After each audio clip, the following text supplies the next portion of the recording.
اللهم صل على محمد وآل محمد. اللهم صل على محمد وآل محمد. اللهم صل على محمد وآل محمد. أعوذ بالله من الشيطان الرجيم. بسم الله الرحمن الرحيم.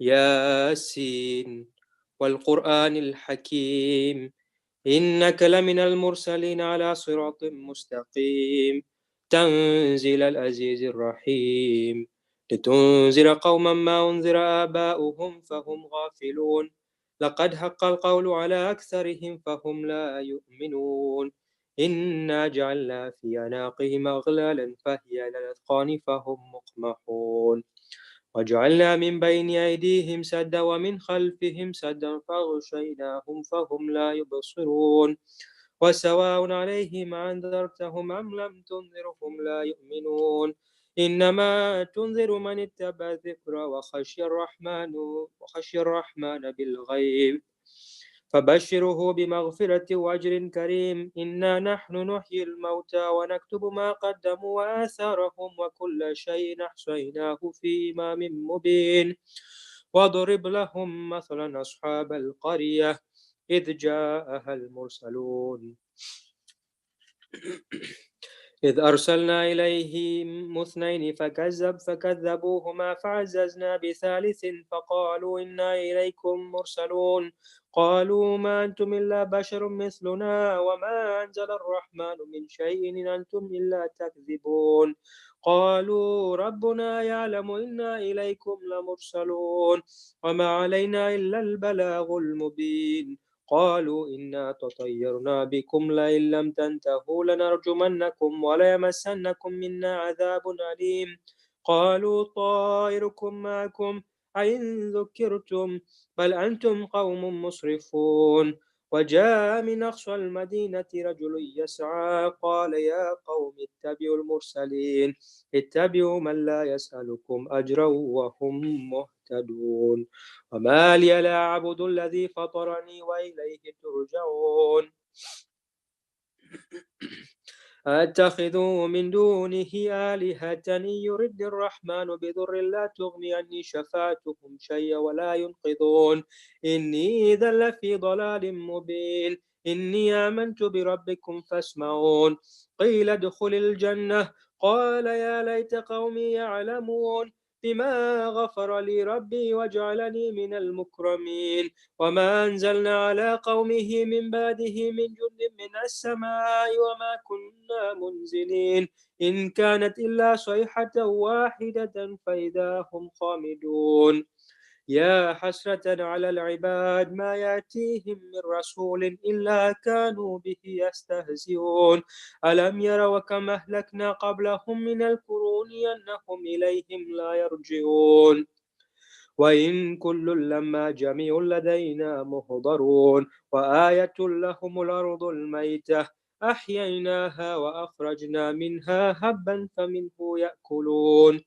وجعلنا فيها جنات من نخيل وعنب وفجرنا فيها من العيون ليأكلوا من ثمره وما عملته أيديهم أفلا يشكرون سبحان الذي خلق الأزواج كلها مما تنبت الأرض ومن أنفسهم ومما لا يعلمون وآية لهم الليل نسلخ منه النهار فإذا هم مظلمون والشمس تجري لمستقر لها ذلك تقدير العزيز العليم والقمر قدرناه منازل حتى عاد كالعرجون القديم لا الشمس ينبغي لها أن تدرك القمر ولا الليل سابق النهار وكل في فلك يسبحون وآية لهم أنا حملنا ذريتهم في الفلك المشحون وخلقنا لهم من مثله ما يركبون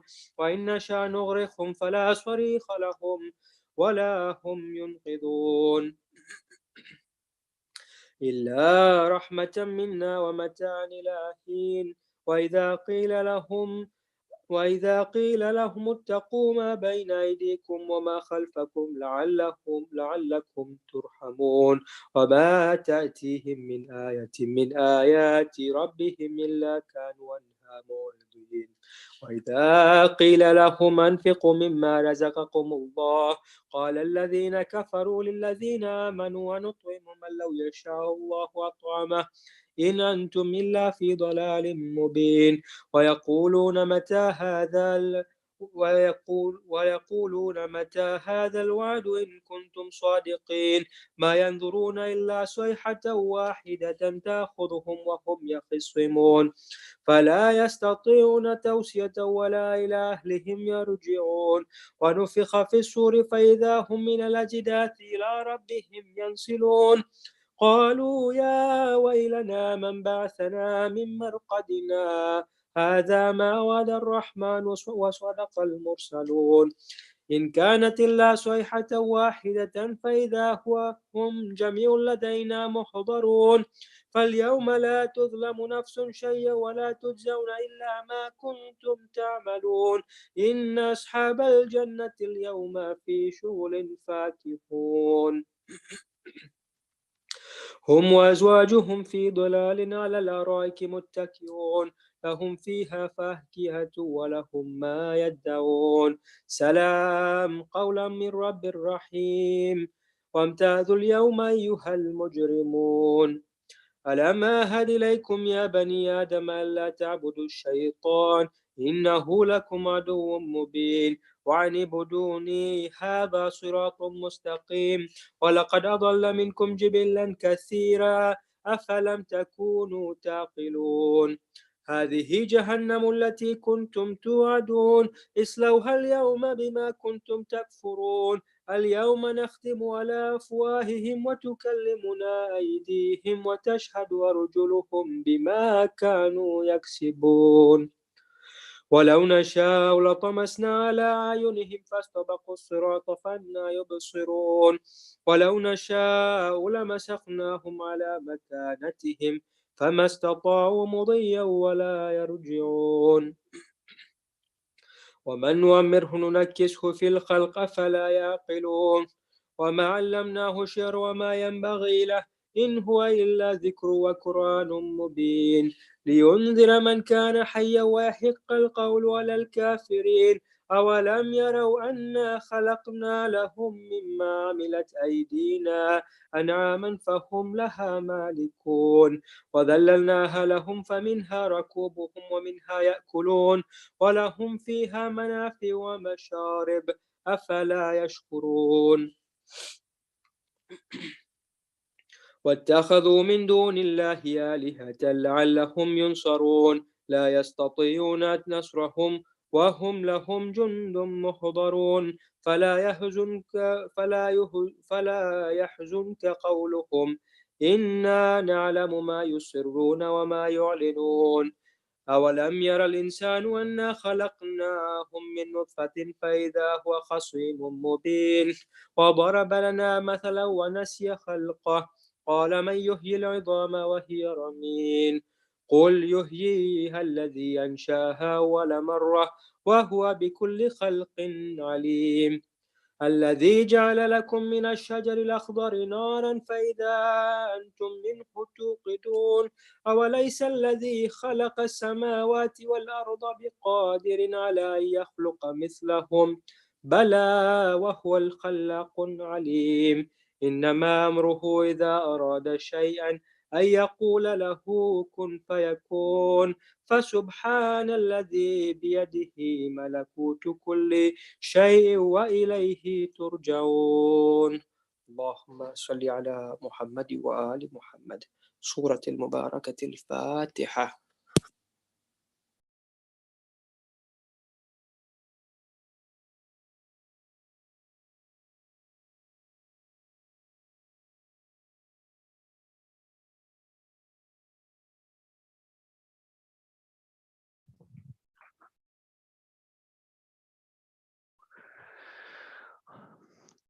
أعوذ بالله من الشيطان اللعين الرجيم بسم الله الرحمن الرحيم اللهم صل على محمد وآل محمد اللهم صل على محمد وآل محمد. اللهم صل على محمد وآل محمد. اللهم إني أسألك برحمتك التي وسعت كل شيء، وبقوتك التي قهرت بها كل شيء، وخضع لها كل شيء، وظل لها كل شيء، وبجبروتك التي غلبت بها كل شيء، وبعزتك التي لا يقوم لها شيء، وبعظمتك التي ملأت كل شيء، وبسلطانك الذي على كل شيء، وبوجهك الباقي بعد فناء كل شيء، وبأسمائك التي ملأت أركان كل شيء، وبعلمك الذي أحاط بكل شيء، وبنور وجهك الذي أضاء له كل شيء. يا نور يا قدوس، يا أول الأولين ويا آخر الآخرين، اللهم اغفر لي الذنوب التي تهتك العصم. اللهم اغفر لي الذنوب التي تنزل النقم. اللهم اغفر لي الذنوب التي تغير النعم. اللهم اغفر لي الذنوب التي تحبس الدعاء. اللهم اغفر لي الذنوب التي تنزل البلاء. اللهم اغفر لي كل ذنب ذنبته، وكل خطيئة أخطأتها. اللهم إني أتقرب إليك بذكرك، وأستشفع بك إلى نفسك، وأسألك بجودك أن تدنيني من قربك، وأن توزعني شكرك، وأن تلهمني ذكرك.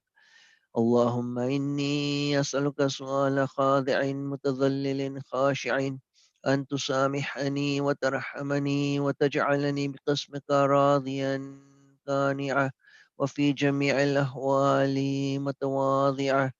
اللهم وأسألك سؤال من اشتدت فاقته، وأنزل بك عند الشدائد حاجته، وعظم فيما عندك رغبته.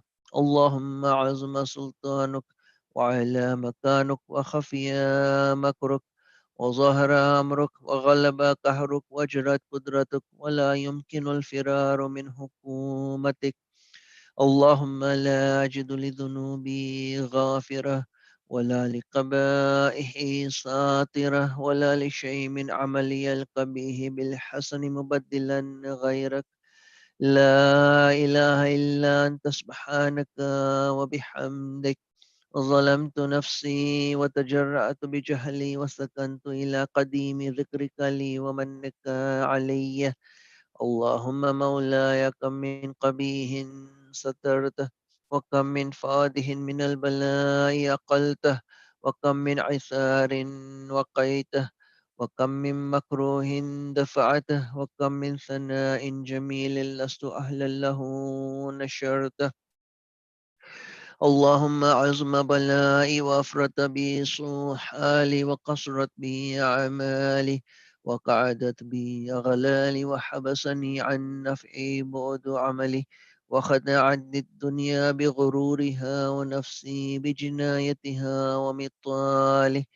يا سيدي، فأسألك بعزتك أن لا يحجب عنك دعائي سوء عملي وفعالي، ولا تفزحني بخفي ما اطلعت عليه من سره، ولا تعاجلني بالعقوبة على ما عملته في خلواتي من سوء فعلي وإساءتي، ودوام تفريطي وجهالتي، وكثرة شهواتي وغفلتي. وكن اللهم بعزتك لي في كل الأحوال رؤوفا، وعلي في جميع الأمور عطوفا.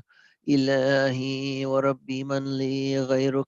أسأله كشف ضري والنظر في أمره.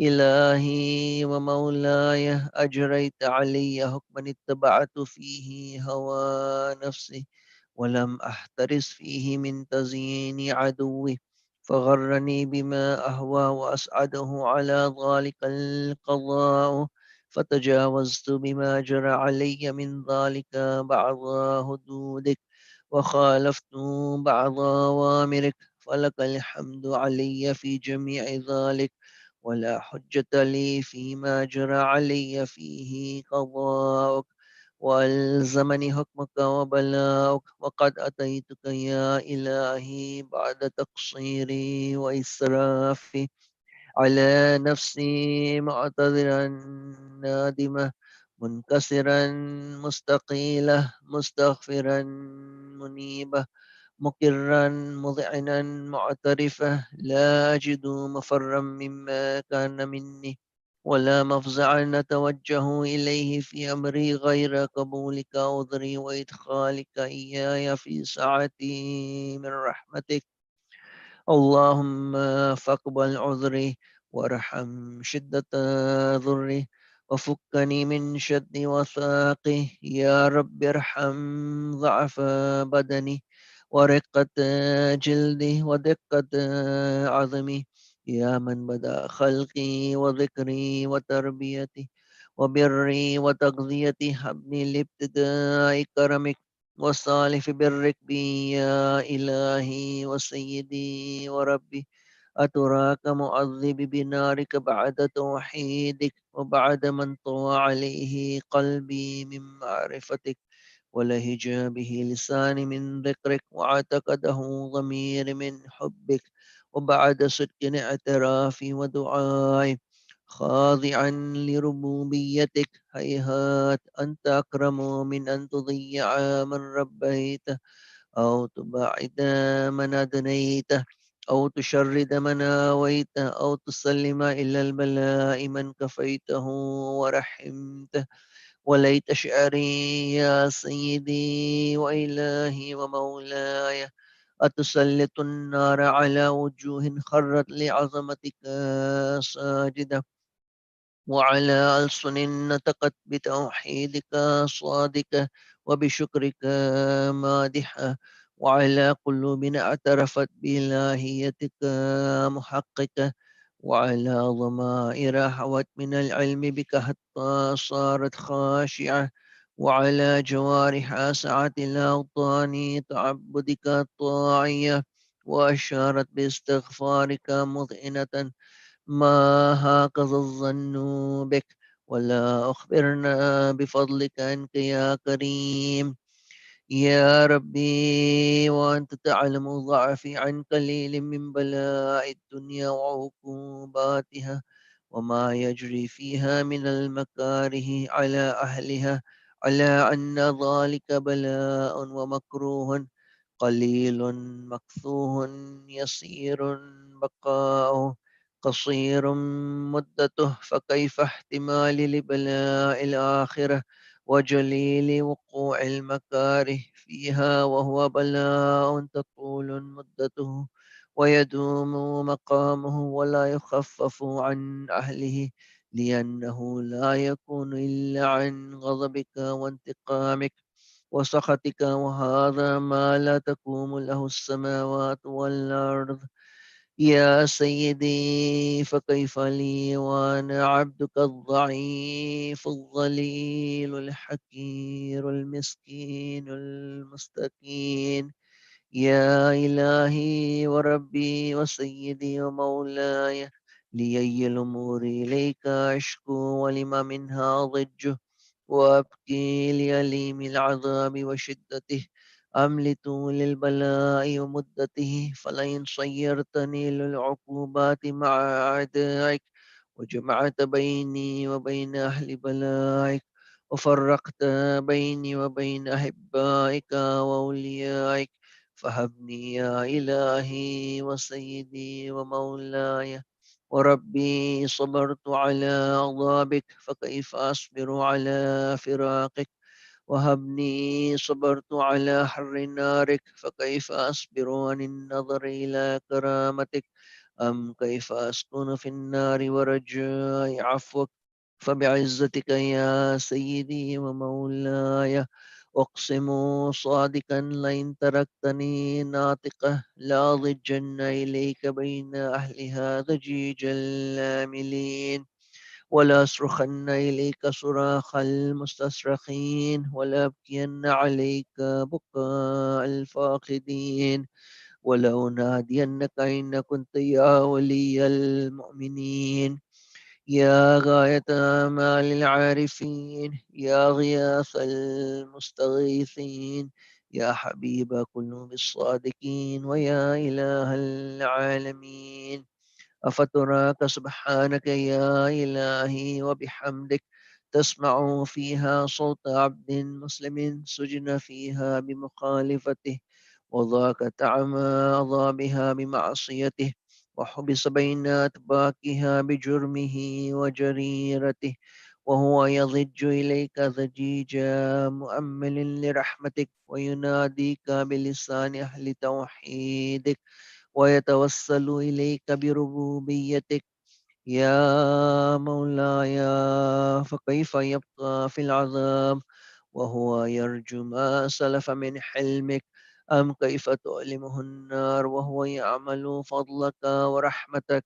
أم كيف يحرقه لهيبها وأنت تسمع صوته وترى مكانه؟ أم كيف يشتمل عليه زفيرها وأنت تعلم ضعفه؟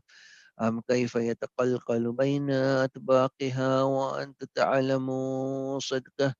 أم كيف تزجره زبانيتها وهو يناديك يا ربه؟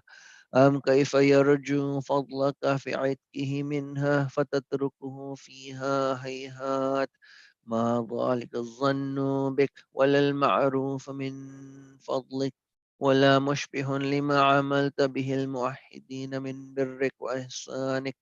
فباليقين يقطع لولا ما حكمت به من تعظيم جاهدك، وقضيت به إخلاد معاندك، لجعلت النار كلها بردا وسلاما، وما كانت لأحد فيها مقرا ولا مقاما. لكنك تقدست أسماؤك، أقسمت أن تملأها من الكافرين من الجنة والناس أجمعين، وأن تخلد فيها المعاندين، وأن تجلى ثناؤك. قلت مبتدعا وتطولت بالإنعام متكرمة: أفمن كان مؤمنا كمن كان فاسقا لا يستوون.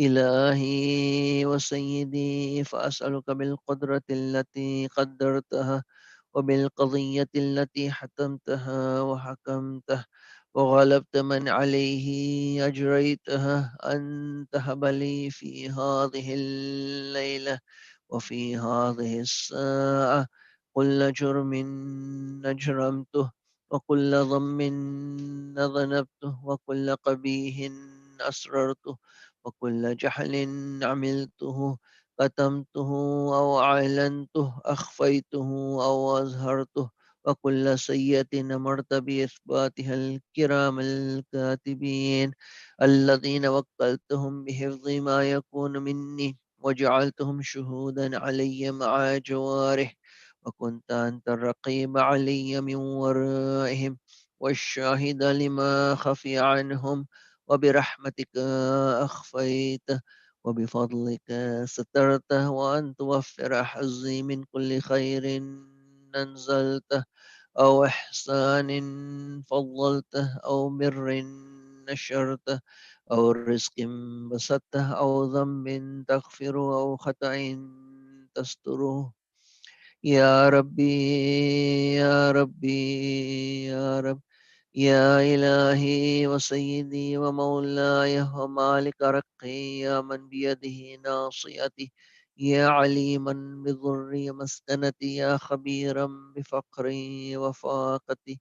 يا ربي، يا ربي، يا رب، أسألك بحقك وقدسك وعظم صفاتك وأسمائك أن تجعل أوقاتي من الليل والنهار بذكرك معمورة، وبخدمتك موصولة، وأعمالي عندك مقبولة، حتى تكون أعمالي وأورادي كلها وردا واحدة، وحالي في خدمتك سرمدة. يا سيدي، يا من عليه مؤولي، يا من إليه شكوت أحوالي. يا ربي يا ربي يا رب، قوي على خدمتك جواره، واشدد على العزيمة جوانه، وهب لي الجد في خشيتك والدوام في الاتصال بخدمتك، حتى أسرح إليك في ميادين السابقين، وأسرع إليك في البارزين، وأشتاق إلى قربك في المشتاقين، وأدنو منك دنو المخلصين، وأخافك مخافة الموقنين، وأجتمع في جوارك مع المؤمنين. اللهم ومن أرادني بسوء فارد، ومن كادني فقد، واجعلني من أحسن عبيدك نصيبا عندك، وأقربهم منزلة منك، وأخصهم زلفة لديك، فإنه لا ينال ذلك إلا بفضلك. وجد لي بجودك، وعطف علي بمجدك، واحفظني برحمتك، واجعل لساني بذكرك لهجة، وقلبي بحبك مطيمة، ومن علي بحسن إجابتك، وأقلني أثرتي، واغفر زلتي، فإنك قضيت على عبادك بعبادتك، وأمرتهم بدعائك، وضمنت لهم الإجابة. فإليك يا ربي نصبت وجهي، وإليك يا ربي مددت يدي، فبعزتك استجب لي دعائي، وبلغني مناي، ولا تقطع من فضلك رجائي، واكفني شر الجن والإنس من أعدائي.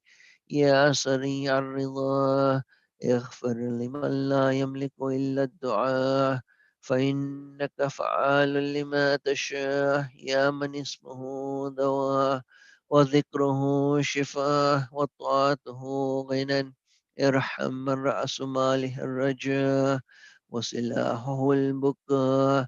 يا سابغ النعم، يا دافع النقم، يا نور المستوحشين في الظلم، يا عالما لا يعلم، صل على محمد وآل محمد، وافعل بي ما أنت أهله. وصلى الله على رسوله والأئمة الميامين من آله، وسلم تسليما كثيرا.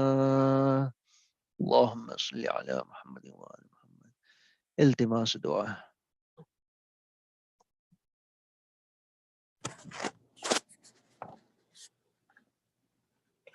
خوشنودی بی بی فاطمة الزهرا عليها السلام، صلوات على محمد وآل محمد. اللهم صل على محمد وآل محمد وأجل فرجهم. اے میری معصوم شہزادی جناب سیدہ، کیجئے مشکل کشائی، وقت مشکل ہے پڑا، ہے میری معصوم شہزادی جناب سیدہ، کیجئے مشکل کشائی، وقت مشکل ہے پڑا،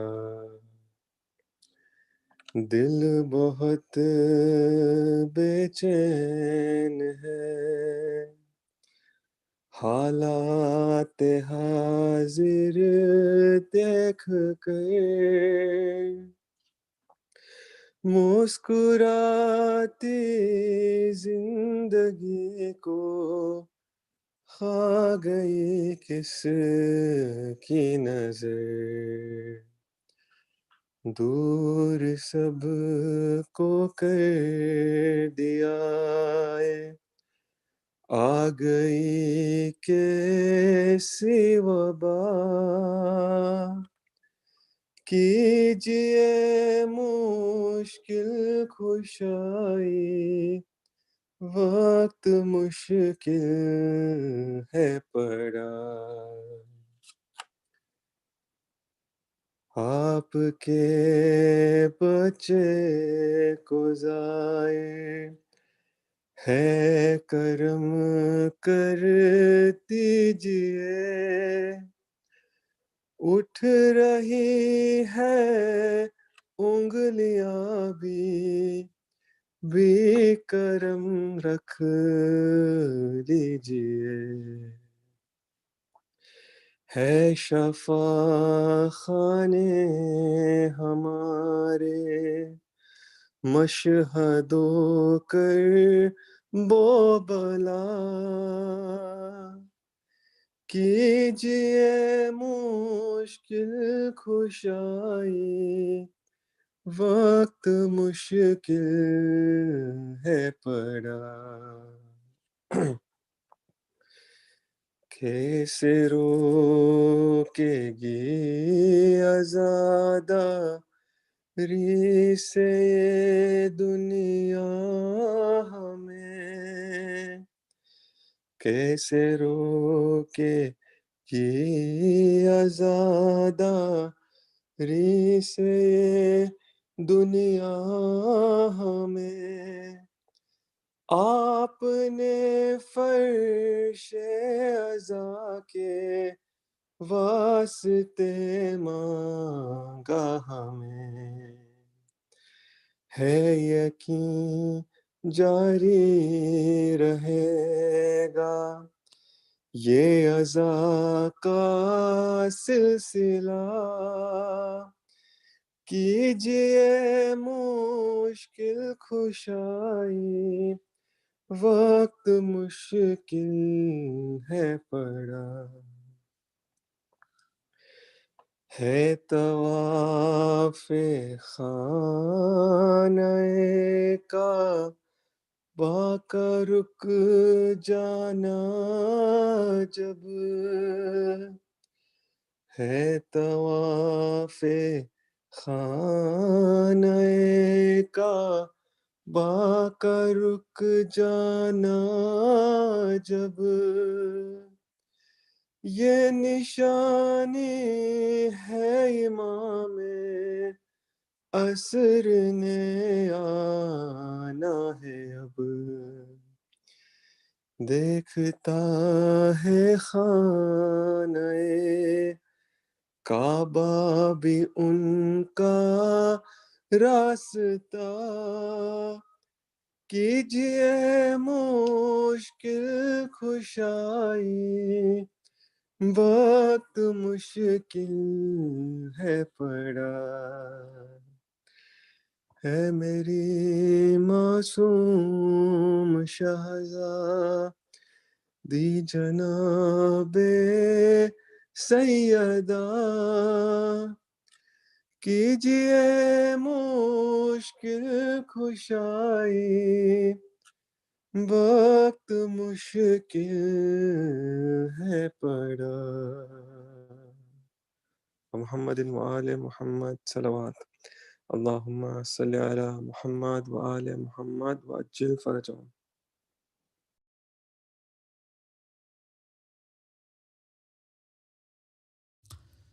بسم الله الرحمن الرحيم، الحمد لله رب العالمين، والصلاة والسلام على سيدنا وعظيمنا وحبيب قلوبنا وشفيع نفوسنا أبي القاسم محمد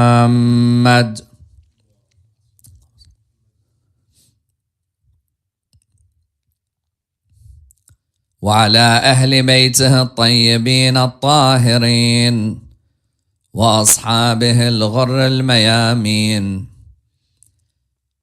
الحمد لله الذي جعلنا من المتمسكين بولاية سيدي ومولاي علي بن أبي طالب.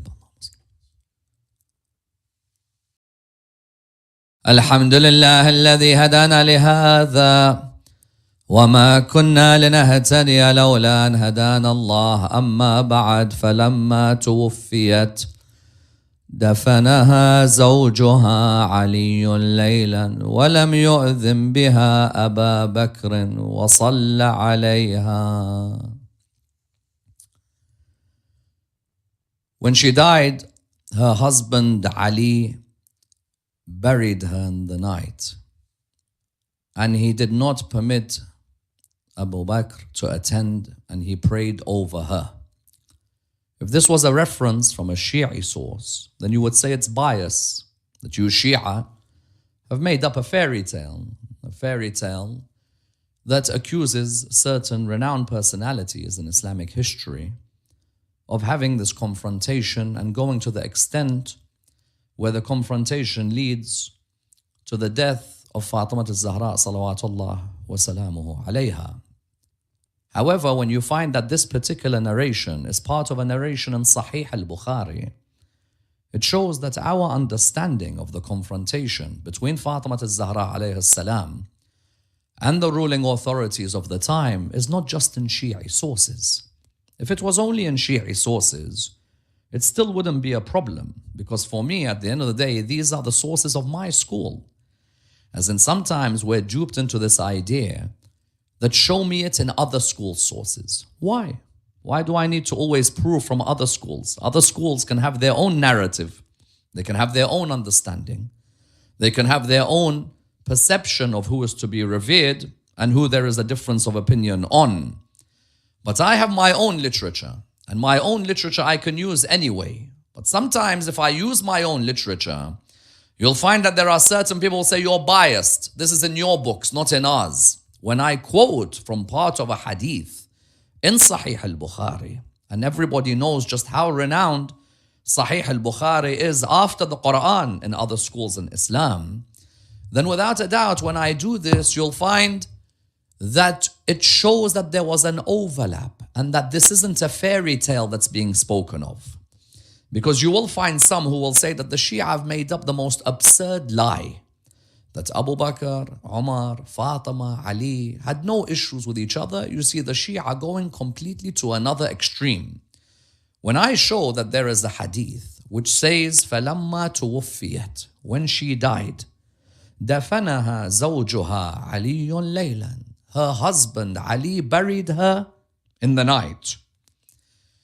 وَلَمْ يُؤْذِنْ, and he did not allow بها أبا بكر وصلى عليها, and he did not permit Abu Bakr to be involved in that particular janazah, in that particular funeral. When this is mentioned within Sahih al-Bukhari, you cannot therefore come and tell me as a Shi'i that my perception of what took place is completely a fairy tale. You could say to me, for example, that I do not believe what you believe. For example, that there was a door and it was smashed on the daughter of the Holy Prophet, peace be upon him and his family.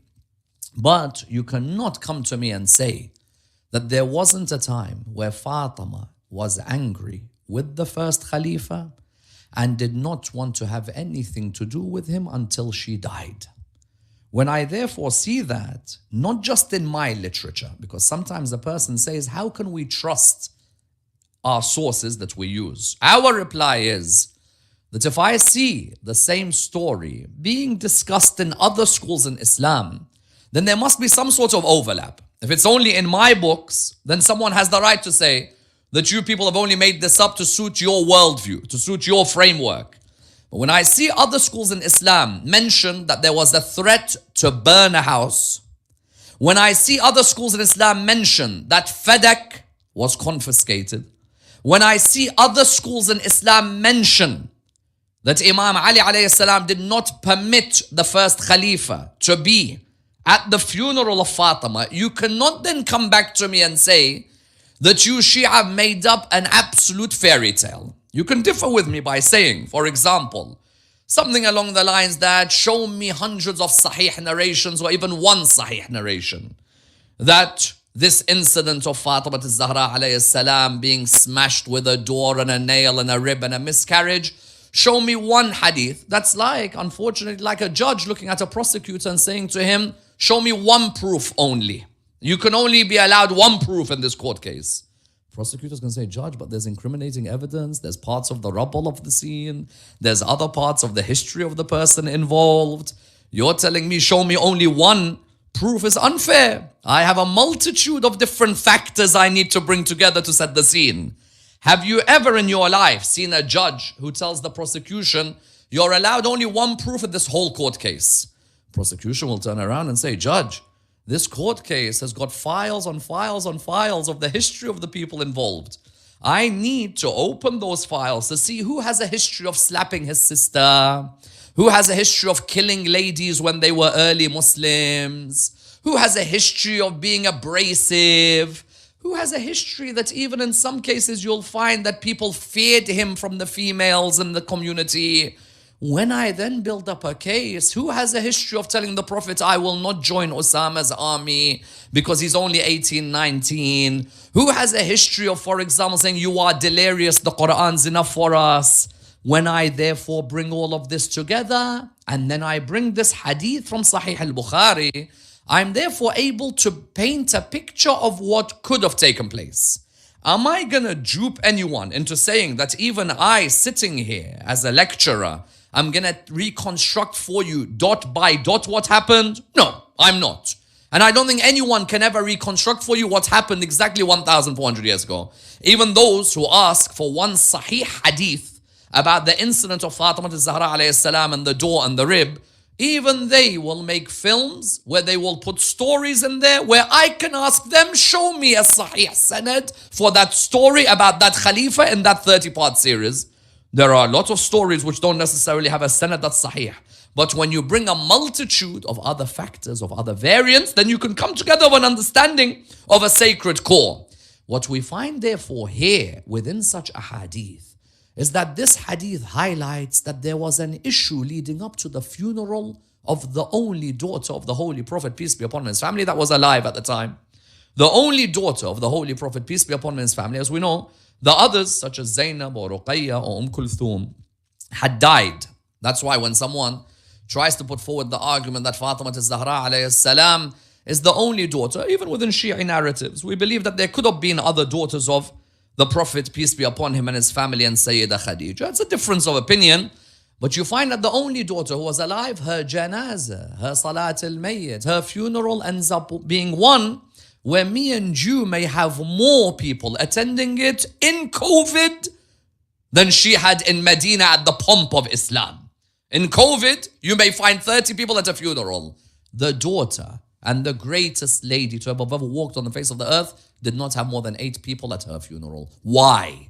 For what reason? Even if you're not Shia, and don't become Shia, choose whatever you want to choose, what brings you yaqeen and haqq. We're not here as missionaries for people to come towards our school. Allah guides. I don't guide, nobody else guides. Allah guides the hearts. You look for the truth and ask, how is it that the most beloved and the lady who paradise is literally hers ends up with 8 people at her funeral? Surely this would raise a question.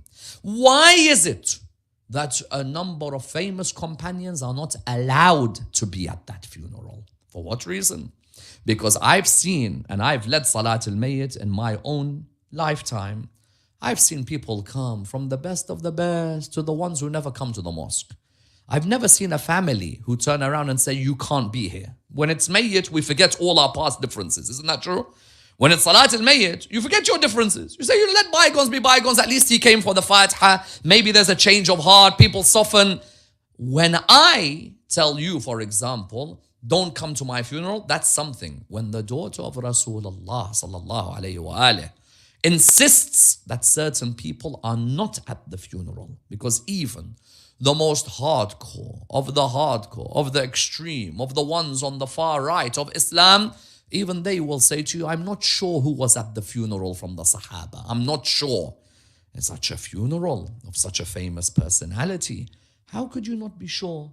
Surely you'd know who was there. Fatima al-Zahra alayhi salam, you tell me someone who's a leader of a community in our day and age, they'll say to you, I bet when this person dies, the whole mosque will be full.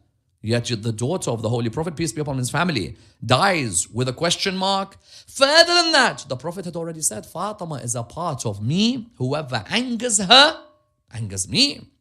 You know, there are some who gave an interpretation to this. They said this is about Imam Ali alayhi salam. Imam Ali angered Bibi Fatima. You say, when? Said Imam Ali went behind Bibi Fatima's back and proposed for Abu Jahl's daughter Juwayriyah.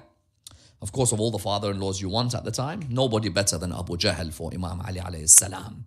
They say that therefore, when the Prophet found out, peace be upon him and his family, that Imam Ali alayhi salam had proposed for Abu Jahl's daughter, Juwayriyah, the Prophet said, it's not for me to make halal that which is haram or haram that which is halal, meaning that normally a man can marry more than one. I'm not, but my daughter Fatima is different. And what Ali has done, Ali should know Fatima is a part of me. Whoever angers her, angers me. Whoever angers me, angers Allah. Ali ibn Abi Talib has angered Allah subhanahu wa ta'ala, has angered me. This, we believe, for us is a load of nonsense, in all honesty. And when I look at some of the narrators of these traditions, in all honesty, they have already a hate to Imam Ali alayhi salam, because they knew that that hadith, if used in the right context, can cause major trouble for certain personalities. When the Prophet says, Fatima is a part of me, whoever angers her, angers me. And I know you'll find some people say, yes, but you'll even find it within Shia literature. Yes, let's look at the chains within Shia literature and see whether we take this as authentic or not. But there's a huge issue here as well, that Fatima is a part of me, whoever angers her, angers me. If the martyrdom of Fatima al-Zahra alayhi salam was not an issue of aqa'id, why is the Prophet made it one? You know, you have some people say, it's neither here or there. Whether we believe Bibi Fatima died or not, what's it going to make a difference? It's neither here or there to my belief system. Then why is the Prophet saying Fatima is a part of me, and whoever angers her, angers me, angers Allah? In other words, the angering of Fatima becomes part of core aqidah for the Shia. Core aqidah. Because you always say to me that your problem with us is what happened after Rasulullah sallallahu alaihi wasallam died in our imamah belief. But my Prophet is giving you a hint even before he dies, that whoever angers this lady, Fatima, it's not like angering a family member. You can anger a family member, but he wouldn't say, for example, Zainab is a part of me, Ruqayya is a part of me, Kulthum is a part of me. Whoever angers them, angers me, whoever angers me. No, Fatima is a part of me. Meaning not just part of my flesh. Her message is the embodiment of my whole message. Meaning that fighting Fatima means that you are fighting the very core of what I stood for.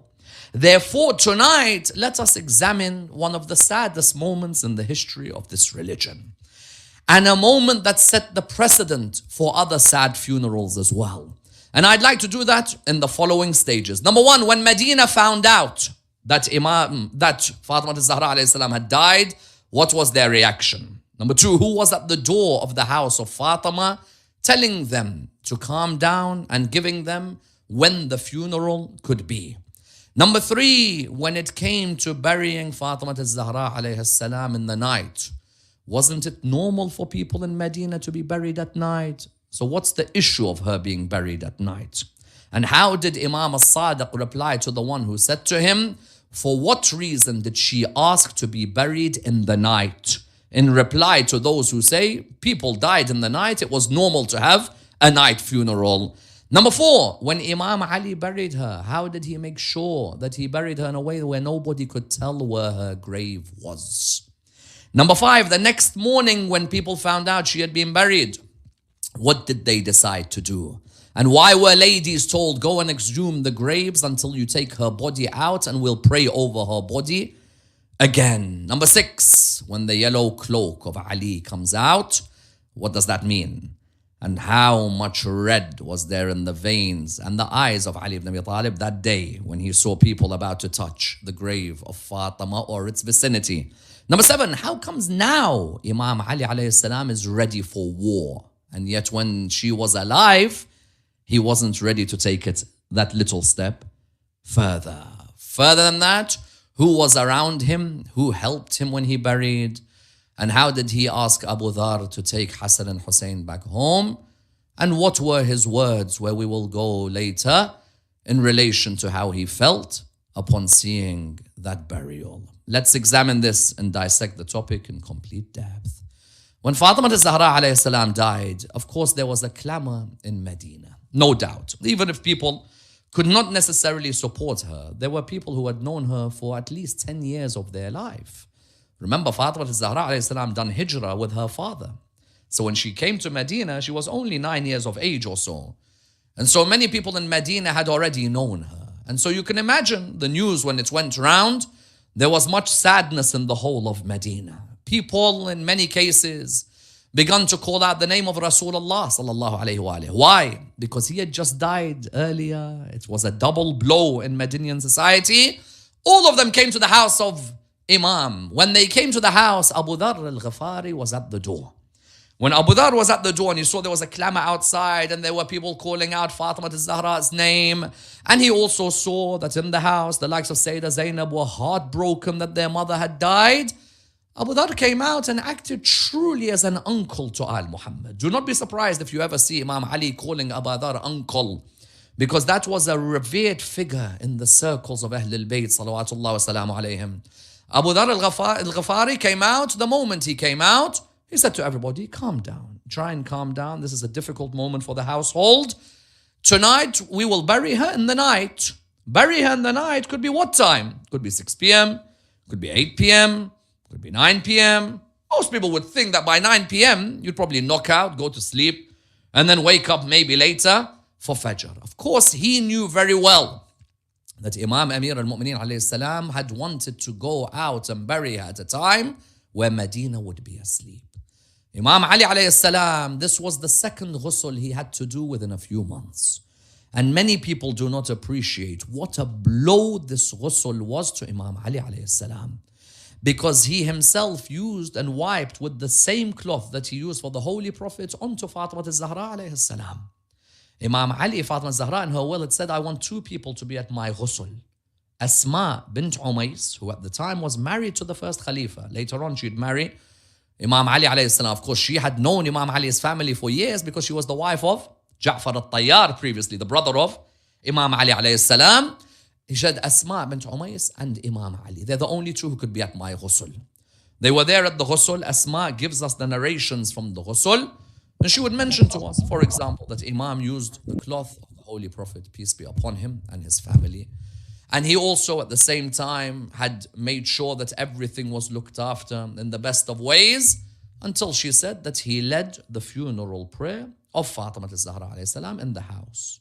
And he recited the takbirs, how many? 5 of them. And she says that also there was a mention that the angels had also participated in the salat of Fatima. Because do not be surprised, Jibreel alayhi salam, the same Jibreel who had spoken to Maryam, why is there a problem if he speaks to Fatima? I get surprised when people say the Jewish Shia believe in these extreme beliefs that Gabriel could speak to Fatima. Okay, so in the Quran, how does Mary find out that she's about to have Jesus? The angel comes to her. But is Mary a prophet of God? Not according to most. So if Gabriel can come to Maryam, Gabriel could not come to Fatima? And of course he would come, and we have the narrations of the Mus'haf. But here you have that they attend the Salah. They have the people who are there in the Salah, a limited number of people. This limited number were the ones who Fatima al-Zahra alayhi salam herself had mentioned are the only ones that she wants present at that funeral. Fatima, you have so many thousands in Medina. Why don't you open it up to all Medina? Because before she had died, she had made clear, those who have oppressed me, usurped our rights, I do not want them anywhere near my janazah. Nowhere near. But Fatima al-Zahra, you know very well that a Muslim, according to certain schools in Islam, it's haram for them to stay angry with their Muslim brethren for more than 3 days. There should be a method of reconciliation, a method in which you talk to each other, a method in which you open up to each other. But we realize here that Fatima al-Zahra was making a stand that this isn't a personal issue between me and the first Khalifa. You see, some people, how do they portray it? In non-Shi'i thought, Fatima is not ma'soom. And the first Khalifa is not ma'soom. 2 people have a tiff. What's your issue? People are not ma'soom. The Prophet himself is ma'soom, they say. when it comes to revelation. Outside of revelation, even he can have a odd blunder because he frowns at blind people when they walk into gatherings. He frowns. Me and you, we see a blind person, we show the best akhlaq. But my prophet who came to teach akhlaq frowns at a blind person. So if they doubted some of his infallibility, you think there's going to give any benefit to Fatima al-Zahra's infallibility? Fatima al-Zahra, according to some, non-ma'soom, non-Shia, don't believe Fatima's ma'soom. Isma for Fatima for us is huge. The same way Allah chose, purified and chose Mary, why wouldn't you do it with Fatima when Fatima is greater? Yes, Mary was the greatest for her people until Fatima was born. So what you had was, some say it's just a tiff. Fatima, non-ma'soom. Because some Shia need to realize this point. Some Shia cannot understand why others don't see the world they see. You know, for us, we cannot understand if someone looks in a different lens to us. Non-Shia's lens of Fatima al-Zahra alayhi salam is that Fatima al-Zahra is a human who can make mistakes. And that the first Khalifa is a human who can make mistakes. So when two non-ma'sooms have an argument, why are you getting fussed? For us, no. Ahlul Bayt are a hujjah for us. When Ahlul Bayt say something and somebody else says something, we take Ahlul Bayt as a hujjah. That's why, you know, when other schools in Islam tell you we respect Ahlul Bayt like you do, say, do you take them as a hujjah? If now a companion and an imam say something, who would you take? The imam's word or the companion's word? Fatima al-Zahra also knew there were traditions going around at the time. What were they? Whoever dies without knowing the imam of their time dies the death of a jahil. Does anyone have the audacity to say that Fatima al-Zahra's anger with the first Khalifa means she died jahil? Fatima knew that if I make the stand, that hadith of whoever dies without knowing the leader, or let's put it in another way, whoever dies without having a bay'ah around their neck, dies the death of a jahil, for example. If you die without having pledged to the leader of your time, I haven't. So what are you going to call me, jahil? I'm Fatima. You know me. My father is Muhammad sallallahu alayhi wa alayhi. You all quote the hadith that there are 4 women of Jannah. I don't know the imam of my time according to you. I don't have a bay'ah for the leader you've taken. Are you going to stand in front of my grandfather on the day of judgment and call me jahil? Fatima al-Zahra alayhi salam, by insisting that certain personalities are not at her funeral, and again, I quoted earlier Bukhari, where it clearly says that he did not let Abu Bakr come towards where? Come towards the funeral. By insisting, she was making a clear theological point. It wasn't just the female who's emotional, because people love to put this forward. The female doesn't get emotional and she's young. So she's young. So a person just dies because of emotion because they're young. Very rare for us to hear that someone 18 years old all of a sudden just died because of emotion. You know, I'm just emotional that my dad's died, so I'm going to die. You know, sometimes when you hear an 18-year-old has suddenly died, oh, forget 18, 33-year-old you hear has suddenly died, wouldn't it be like, wow, how? What's the reason? But when the daughter of Rasulullah sallallahu alayhi wa alayhi dies at that age, nobody bats an eyelid. They say, oh, she was emotional about her. Emotion kills you? So I'm crying because someone has died. I cry. Nabi Yaqub cried more than I will ever cry. He became blind. Nabi Yaqub died. So I ask you, Fatima, daughter of Muhammad sallallahu alayhi wa alayhi, you're telling me that she died. They say, yes, but ladies were dying young at the time, Sayyid Ammar. Lots of ladies were dying young. Asma bint Umays didn't die young. Khadija certainly didn't die young. We're talking 60s. Aisha lived all the way until which age? She lived all the way maybe in her 50s. Salama. Why don't you bring these names up? Bibi Fidda. Did they all die young? But the lady who comes from the purest of the pure, she died young? Just died randomly young? All of a sudden she just passed away? Is that what happened? Fatima al-Zahra alayhi salam knew very well, what I am doing is theology.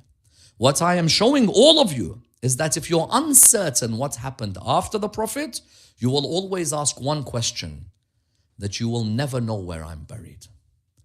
I will leave that as my mark. Because you know Shia love graves. We're accused of the grave worshippers, aren't we? People say that you Shia are grave worshippers. You Shia go to graves and you worship your imams. It's like you can keep saying it. What year are we in now? 2020. Wallah, you keep saying, repeating this thing. Even we're getting bored of it now. If it had ended 600 years ago, I'd say, well done, you finished us off. 2020, and we're seeds and the trees are planting everywhere. Anyway, what you have is that you call us the Shia grave worship. We Shia love to honor the family of the Prophet. We will tell you where everyone's buried. Isn't it true? Even we can go ziyarah to places of companion of an imam. How many of you have been on ziyarah group? Companion of an imam. So, Baba, who's this we're going to? He's the son of an imam, son's cousin, footprint. Shia, wherever they go in the world, they will always make sure that part of history. What is that? A blood drop from the head. What is that? Footprint. What is that? Fingerprint. What is that? Some hair. What is that? She fell here. But where's she buried? She's buried over there, but she fell here. With all of this, the greatest lady in Shia history made sure that even her own didn't know where she's buried. Because she wanted to make it clear, every year when Fatimiyya comes, those who tell you it's a fairy tale, ask them, where was I buried? Of course, there are those who can reply with this. There are those who say, well, we don't know where Aisha, for example, the wife of the Prophet, is buried. But that's only a recent demolition of Jannat al-Baqi' that has made you answer that way. Jannat al-Baqi' weren't demolished. We could point to where the graves are. But when Jannat al-Baqi' got demolished, that's where you came with such an answer. That's your problem, not mine. I can show you where the first Khalifa is buried. I can show you where the second Khalifa is buried. I can show you where the third Khalifa is buried.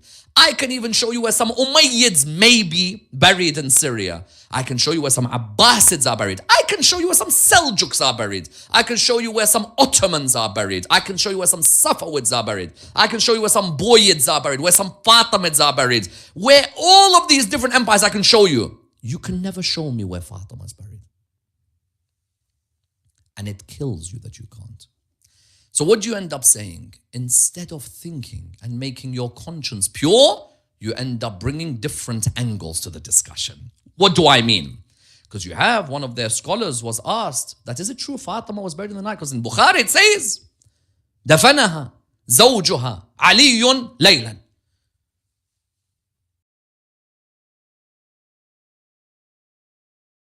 Ali buried her. Where? Ali buried her in the night. Says Ali buried her in the night. So what did one of the scholars say? One of the scholars turned around and said, normal. Aisha was buried in the night. Rasulullah sallallahu alayhi wa was buried in the night. Why is there a clamor that Fatima was buried in the night? Firstly, my dear brother, finish the hadith before you say, why is there a clamor? It's your book, not mine. Bukhari is not a hujjah on me. But it's your book. And your book says, دفنها زوجها علي ليلا ولم يؤذن بها أبا بكر. And he didn't allow Abu Bakr to come. If it's normal to bury in the night, why is there an addition that he says, and he didn't allow Abu Bakr to come? When you say to me, it's normal to have someone buried in the night, it's very rare to say, listen, I have one of my good friends, we went to his father's funeral in the night. Yeah. But never did I see him say, everybody can come in the night, but except this person. Firstly, therefore, when you say to me that burying in the night is normal, so why is Abu Bakr prevented from being in that place, which is normal? Why? For what reason? Secondly, Al-Bata'ini and his father narrate from who? From Imam al-Sadiq alayhi salam. They ask him, why did Bibi insist that she should be buried in the night? And Imam al-Sadiq replied, so the two Arab men cannot be at her funeral. Therefore, for you it may be a hujjah. You may say that the Prophet was buried in the night, Aisha was buried in the night. For me, your book tells me clearly, Sahih al-Bukhari, that Fatima al-Zahra alayhi salam's funeral, Abu Bakr was prevented from being there. And not only your book, my book more importantly, Imam al-Sadiq, where is this? Because someone might turn around and say, where is this hadith? عيون أخبار الرضا of Sheikh al-Saduq, where al-Bata'ani and the father narrate from Imam al-Sadiq. They ask him, why did Bibi insist to be buried in the night? He said, because she did not want the two Arab men to be there. Clear. Very clear. Fatima al-Zahra alayhi salam had clearly a problem with those two. Now someone can turn around and say, but Sayyidina, this is a confrontation. Why does it affect us today? It may not affect you today. It really may not. It affects me. And therefore I'll speak about it. For you, it may not affect you. For you, you can go on saying what you want to say. You can focus on other areas. We're not forcing you. But our children need to understand. People out there with free minds need to understand. Therefore, Imam Ali alayhi salam, Fatima al-Zahra had told him, Salman, tick. Abu Dhar, tick. Miqdad, tick. Ammar, tick. I'm going to stop there. Why? You Shia don't like Sahaba. So what are these for? Random human beings who came from space? What are these? These are people who had just come down from Mars and just landed in Medina one day?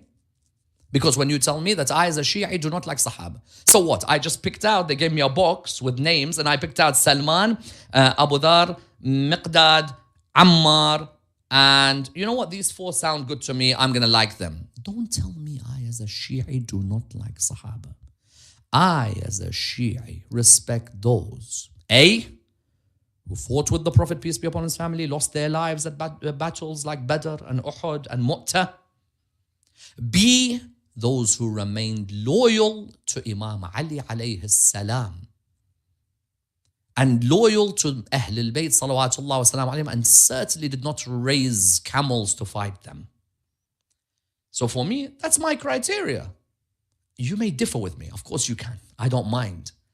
You can have your own narrative. At the end of the day, I can't force you into something. We go to our own separate graves. You have your grave, I have mine. You might tell me I'm completely wrong. I don't mind. But don't tell me I don't respect Sahaba. Yesterday, how many Sahaba did I mention? Salman, Abu Dhar, Miqdad, Ammar, Khuzaymah, the Shahadatain, Uthman bin Hunayf, Sahal bin Hunayf, Abu Ayyub, Al-Ansari.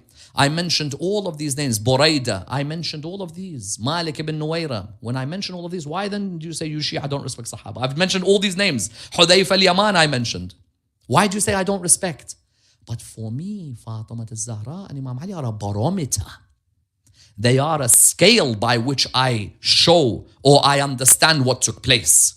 Salman, Fatima al-Zahra said, he comes to my funeral. Abu Dhar comes to my funeral. Miqdad comes to my funeral. Ammar comes to my funeral. Who else?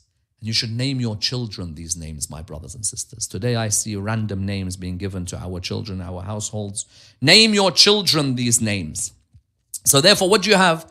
You have Salman, Abu Dhar, Miqdad, and Ammar. And then you have Abbas, uncle of Rasulullah sallallahu alayhi wa alayhi. And his son, Fadl, that being another one. And of course, who else? Obviously, who would be there for their mum? Imam al-Hassan and Imam al-Hussein. They all went with Imam Ali. Medina was asleep. And they took the janazah. And they went towards Jannat al-Baqi'. When they went to Jannat al-Baqi', Imam Ali dug up to 40 different graves so nobody would know which one it could be. Purposely. Some say 7, others say up to 40, so that nobody would know. My wife has said to me that she doesn't want anyone to know where I'm buried. I'll make sure that people cannot tell. He even done the 40 in Baqi', but that doesn't mean she's buried in Baqi'. Otherwise, it would be too obvious. If I'm going to put 40 in one area, and there's such a... No. Because our ulama say either she was buried in her house, or she was buried, you know, in that area they say is a part of Jannah between the house and the mihrab and the minbar of the Holy Prophet, peace be upon his family.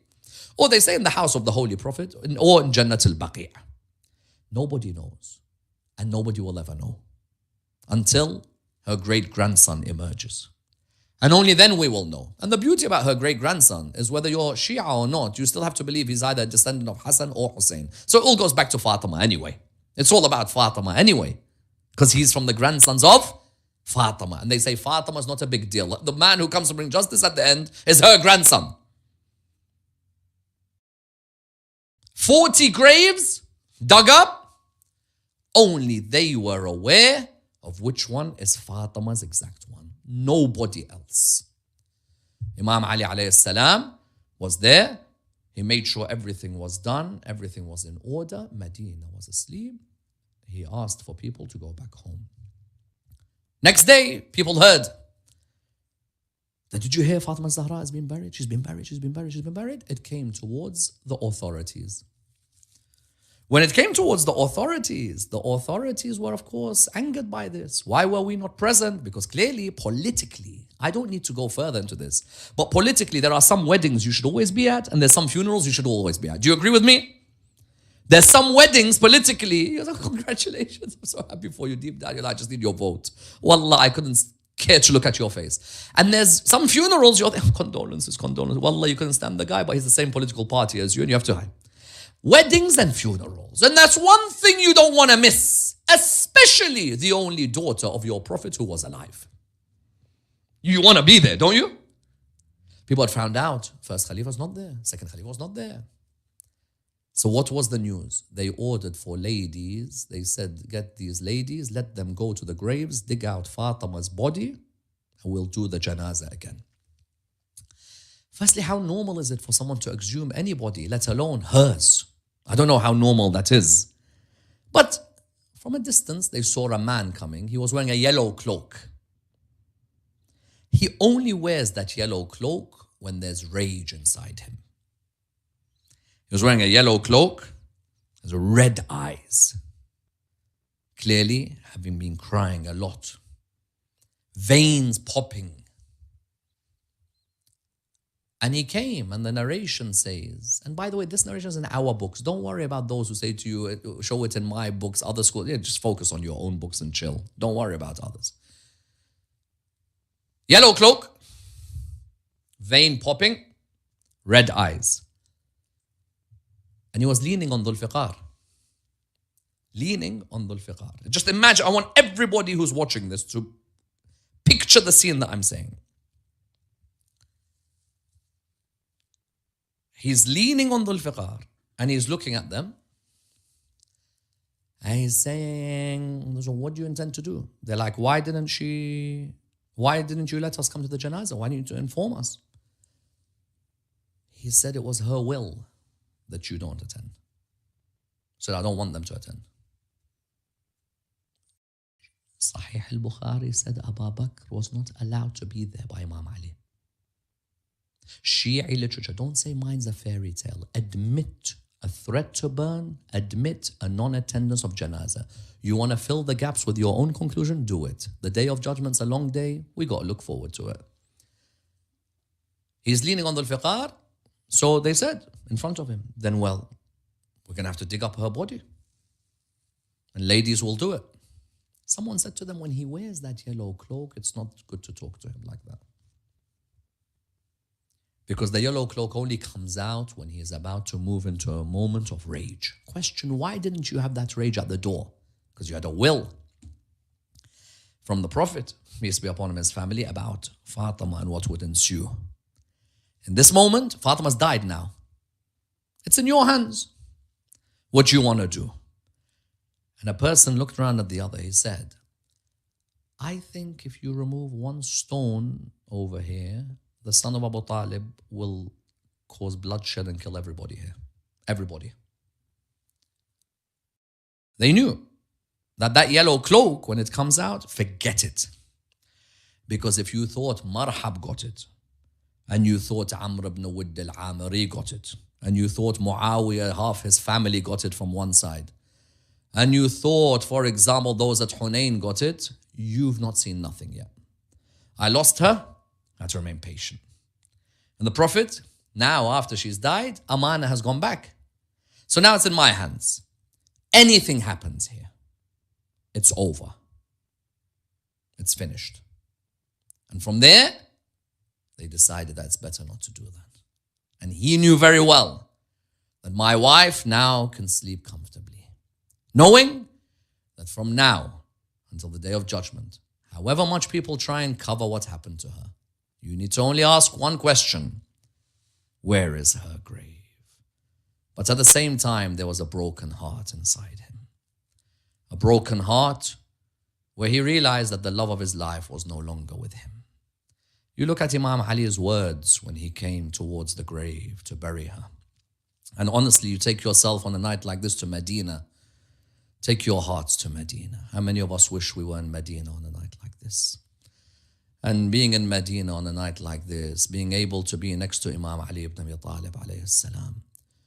I want everyone, wherever you may be, lower your head. I just want you to imagine Medina, look towards Medina on a night like this, and try and picture the words of Imam Ali alayhi salam. Imam al-Sadiq used to say, lower the heads, even if you feign crying, even if you don't cry, just even keep your heads lowered. Picture Medina on a night like this, Imam Ali by the grave, knowing that he has the orphans of Al Muhammad in the household.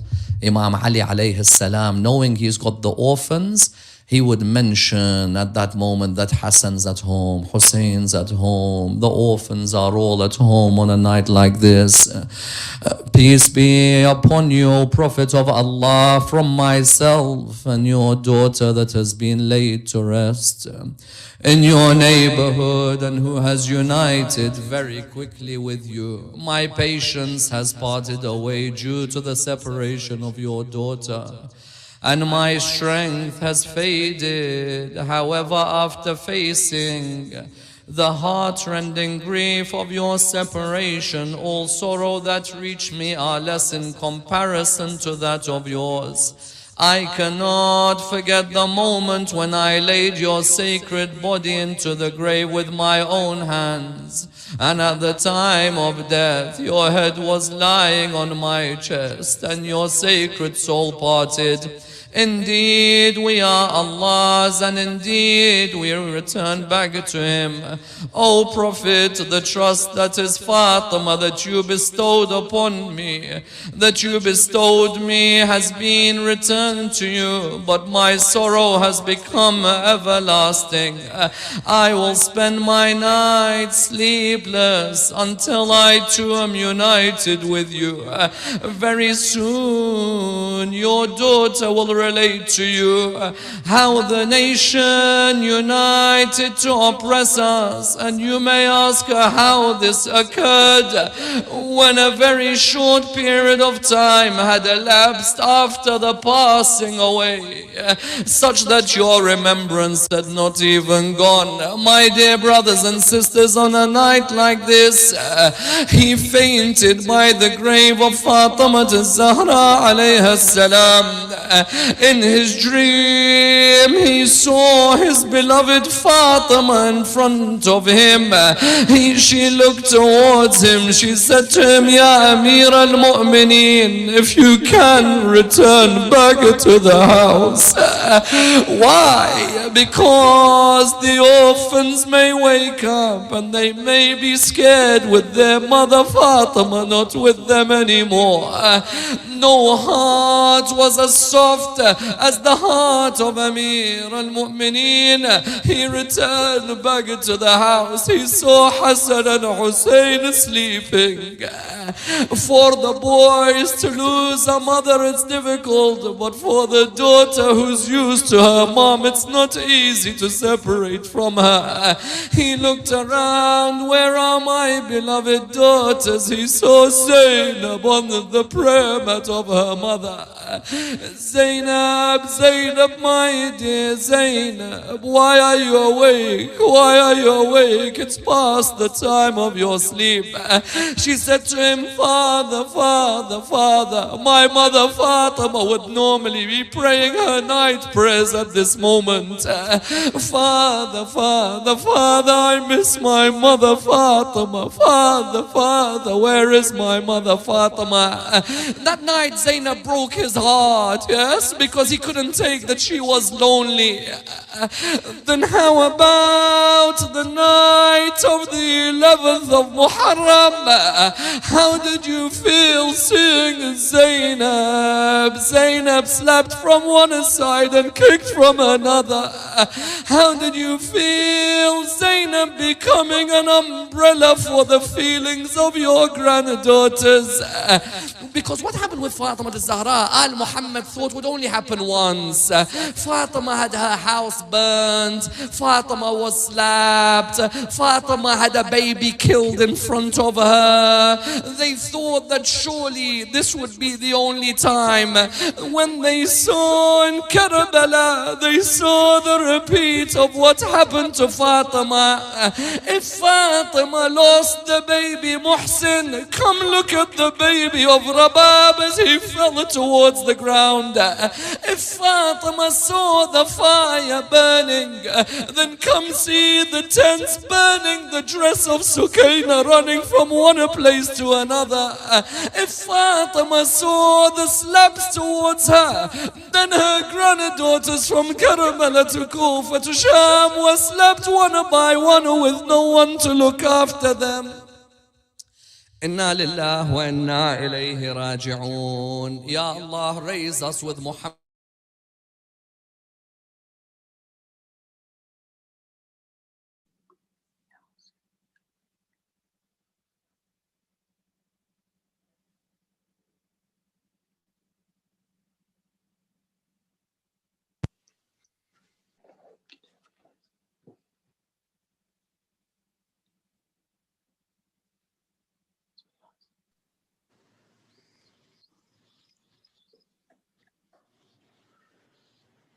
Ya Hussein, Ya Hussein, Ya Hussein, Ya Hussein, Ya Hussein, Ya Hussein. مومنو فاطمہ کا ماتم ہے، مومنو فاطمہ کا ماتم ہے، مومنو فاطمہ کا ماتم ہے، مومنو فاطمہ کا ماتم ہے۔ پہلو بھی شکستہ ہے، تربت بھی شکستہ ہے، پہلو بھی شکستہ ہے، تربت بھی شکستہ ہے۔ کیا حال یہ امت نے، کیا حال یہ امت نے زہرا کا بنایا ہے، پہلو بھی شکستہ ہے، تربت بھی شکستہ ہے، پہلو بھی شکستہ ہے، تربت بھی شکستہ ہے۔ دو ایسے جنازے ہیں تاریخ میں جو اٹھے، بس گھر کے ہی لوگوں نے دونوں کو دیے، ایک فاطمہ زہرا ہے، ایک بالغ سکینہ ہے، پہلو بھی شکستہ ہے، تربت بھی شکستہ ہے، پہلو بھی شکستہ ہے، تربت بھی شکستہ ہے۔ مرہم تیرے زخموں کا بی بی نہ ملا اب تک، اولاد امیہ کی باقی ہے جفا اب تک، رونے پہ بھی بہرا ہے، تربت پہ بھی بہرا ہے، پہلو بھی شکستہ ہے، تربت بھی شکستہ ہے، پہلو بھی شکستہ ہے، تربت بھی شکستہ ہے۔ مسمار تیرا روزہ امت نے کیا جب سے، بابا تیرا رہتا ہے تربت پہ تیری تب سے، تب گنبد خضرا میں بابا تیرا رہتا ہے، پہلو بھی شکستہ ہے، تربت بھی شکستہ ہے، پہلو بھی شکستہ ہے، तुरबत भी शिकस्ता है। मेहदी से कोई पूछे क्या उस पे गुजरती है, आवाज बकैया से जब रोने की आती है, आंखों से लहू रोकर वो भी यही कहता है, पहलू भी शिकस्ता है, तुरबा भी शिकस्ता है, पहलू भी शिकस्ता है, तुरबा भी शिकस्ता है। या ज़हरा या फातिमा या ज़हरा, या ज़हरा या फातिमा या ज़हरा, या ज़हरा या फातिमा या ज़हरा, या ज़हरा या फातिमा या ज़हरा। اللهم صل على محمد وآل محمد. بسم الله الرحمن الرحيم. اللهم كن لوليك الحجة ابن الحسن صلواتك عليه وعلى آبائه في هذه الساعة وفي كل ساعة وليا وحافظا وقائدا وناصرا ودليلا وأينا حتى تسكنه أرزك توءا وتمتعه فيها طويلا برحمتك يا أرحم الراحمين. Let us read Aman Yujibu 5 times for all the people who are sick in our community and everywhere in the world, and for Allah to relieve the whole world on this COVID-19. اللهم صل على محمد وآل محمد. بسم الله الرحمن الرحيم. أما يجيب المضطر إذا دعاه ويكشف السوء. أما يجيب المضطر إذا دعاه ويكشف السوء. أما يجيب المضطر إذا دعاه ويكشف السوء. أما يجيب المضطر إذا دعاه ويكشف السوء. أما يجيب المضطر إذا دعاه ويكشف السوء. اللهم صل على محمد وآل محمد. زيارة إمام حسين عليه السلام شب الجمعة. اللهم صل على محمد وآل محمد. اللهم صل على محمد وآل محمد. بسم الله الرحمن الرحيم. السلام عليك يا وارث آدم صفوة الله. السلام عليك يا وارث نوح نبي الله. السلام عليك يا وارث إبراهيم خليل الله. السلام عليك يا وارث موسى كليم الله.